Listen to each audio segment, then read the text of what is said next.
Hello friend good morning Deepa's क्रिएशने तुम्हारे सबके অনেক অনেক স্বাগত। নতুন একটা সকালে নতুন একটা দিনে নতুন একটা ভিডিও চলে এসেছি। আর হাত পা চলছে না, যা ব্যথা করছে, বিষের মতো যন্ত্রণা করছে। আজকে আমাদের এই সাইডটা বালি ফেলা হয়েছে, এই সাইডটায় ইট পাতা হবে। দেখো, আর আমাদের তো গরমকাল আসতে না আসতে কারেন্ট যাওয়া শুরু হয়ে গেছে।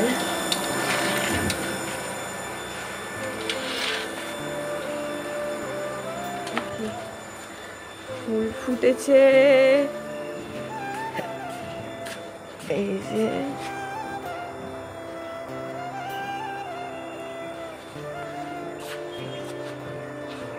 নাকি আর একটু বড় হবে।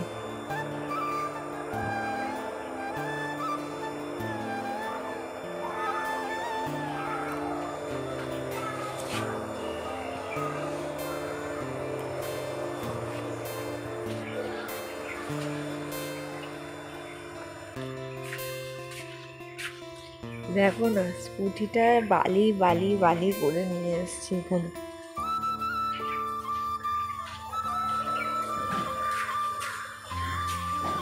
খুব ব্যথা করছে, দাদা ভাই তো জ্বর জ্বর লাগছে।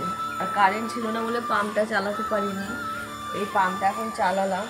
বালি বালি হয়ে আছে, যতক্ষণ না রাস্তা হচ্ছে ততক্ষণ পুরো ঘরগুলো বালি বালি হতে থাকবে। সুজি খেতে ইচ্ছে হয়েছে তো একটু সুজি বানাই, কড়াই বসিয়ে দিয়েছি, সুজি নিয়ে চলে এসেছি। আর যা ঘি আছে, ছোট্ট ঘি আছে, অল্প আছে, হাফ আছে, এই ঘিতে হবে না। তো রিশুকেই আমাদের সামনে এখন নতুন এত ফ্যাশন হয়েছে, এত অ্যাড দিচ্ছে, মানে কথা বলতে বলতে অ্যাড চালু হয়েছে আর নিজের থেকে ভিডিও বন্ধ হয়ে যাচ্ছে। ওই জন্য নেটটাকে অফ করে আবার চালালাম। মিষ্টি সুজি বানাবো, মিষ্টি সুজি ঘি দিয়ে মানে এক্ষুনি একটা দাদা, আমরা এমনি তো নর্মাল যা ম্যাগি খেয়ে এসেছি, ওই ম্যাগিটা আমরা যেটা খাই সেটা তো খেয়ে এসেছি। এবার একটা ম্যাগি এনেছিল, এই যে এত বাজে খেতে ম্যাগিটা। আমি একটুখানি ম্যাগি মুখে দিয়েছি আর রিশুকে বলেছি তুই খা। রিশু বসে বসে ম্যাগিটাকে খেয়ে, দাদা ভাইও যখন বানিয়েছিল ও খায়নি, ওই ম্যাগি 2 প্যাকেট বানিয়েছে। আবার যেহেতু 2 প্যাকেটই ম্যাগি বানায়, যখনই বানায় ওই ম্যাগি আবার ফেলে দিতে হলো। কি বিচ্ছিরি স্বাদ। তো আমি ঘিটা ভেজে নিই আগে।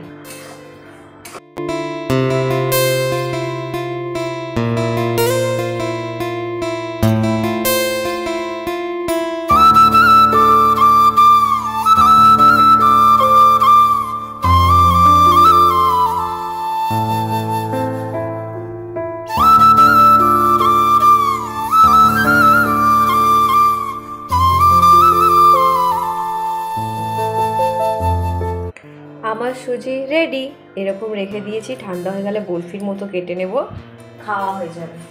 আর তাছাড়া রিশুর আর আমার জন্য নিয়ে নিয়েছি। ইচ্ছে হয়েছে খেয়ে নাও, আর তাকে কষ্ট দিয়ে কোনো লাভ নেই। হ্যাঁ রিশু, নিয়ে যাও না, গরম আছে, কিন্তু একসাথে নিয়ে যেতে পারবো না। চলো রিশু, তোমার জন্য খাবার আসছে। রিশু চলে আসো।